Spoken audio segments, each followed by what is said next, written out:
So next up, I took a look at Eaten Alive. Not to be confused, of course, with Eaten Alive, also known as Death Trap, which is a film I covered in episode 7. No, this Eaten Alive is a 1980s Italian cannibal exploitation film directed by Umberto Lenzi, who is best known for directing Cannibal Ferox, which I haven't seen, but I've heard it's pretty good. So this is another 80s cannibal film that's riding the trend set by Cannibal Holocaust, but I did really enjoy this one. It's about a woman called Sheila, whose sister Diane gets lost in the jungle with some cult, so Sheila, with the help of her guide Mark, set out to try and find them, but they get caught between the cult and a cannibalistic tribe. It's a lot of fun, and I'll start you off by showing some ridiculous bits of acting, because this film has got loads of them. Merry Christmas and have a balloon! That guy looks like a criminal. I'm scared, Mark. Come on, get up. Get up, Sheila. Come on. Get up and walk. We're gonna get out of this alive, understand? I'm gonna do it. Now get up and walk. The price that I'm paying for having fallen for Jonas. In New York, it's glorious laws of purification. Oh my God, I've been such a fool.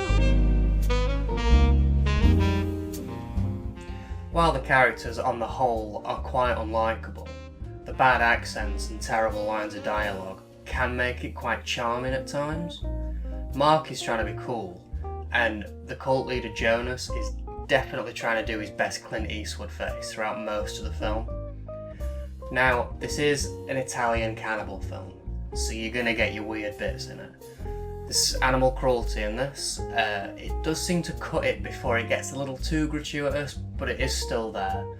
There's misogynistic scenes, there's racist scenes, there's sleazy sexual scenes, and weirdly of all, this film's got a real thing for smacking women.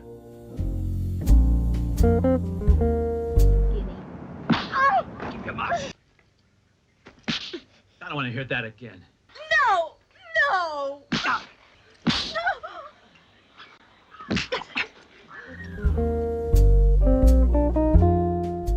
For a cannibal film though, this is really lacking in the cannibalism department.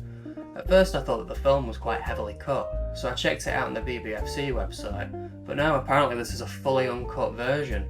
Most of the violence is implied, and there's only a few scenes of cannibalism that I can actually remember. It does make up for it though with some great shots, some fantastic sets, and some really fun music. The editing's a little bit weird though.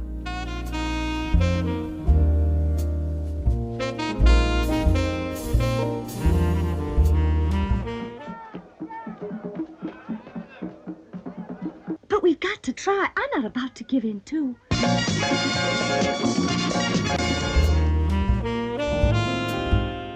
few weird bits I wanted to mention.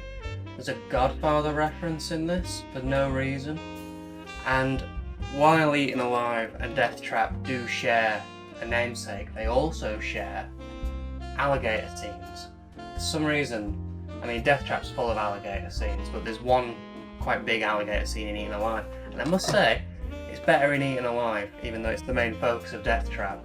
Eaten Alive has got the better alligator attack scene. Also, at the beginning, there's a large billboard for Frank Zappa's Baby Snakes. It's not that weird, I'm a bit of a fan, so I fancied mentioning it. I'm gonna make you an offer you can't refuse. I give you $1.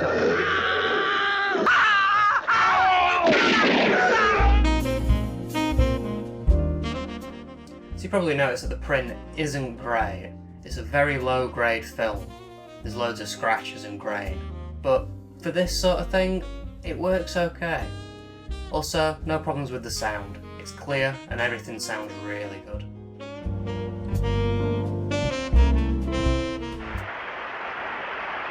When was the last time you had news of your sister? In the murderer's pocket. What is it? It's an 8mm color film. Okay, now for the case. All fine and good, sells the film well, no mistakes. No intro logo this week though, just a weird warning at the beginning. And this might be the most professional looking menu I've ever seen on a Vipco film. And let's see what we get on the disc. Nothing again. Chapter select, stills, and 2 repeated trailers, psychic killer, and shogun assassin. Again, it's getting kind of frustrating how lazy they're being. Overall though, really enjoyed this film. Now, if you're a little sensitive to things like animal cruelty or sexual violence, I'd probably avoid this one. But if that doesn't faze you, and you're a fan of Italian cannibal films, this is a must-watch. It's fun and it's stupid in all the right places.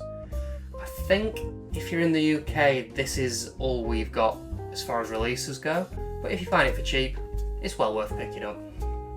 So, good film this episode. The next episode, we're going to be finishing off the Gates of Hell trilogy, as we take a look at Lucio Fulci's The House by the Cemetery.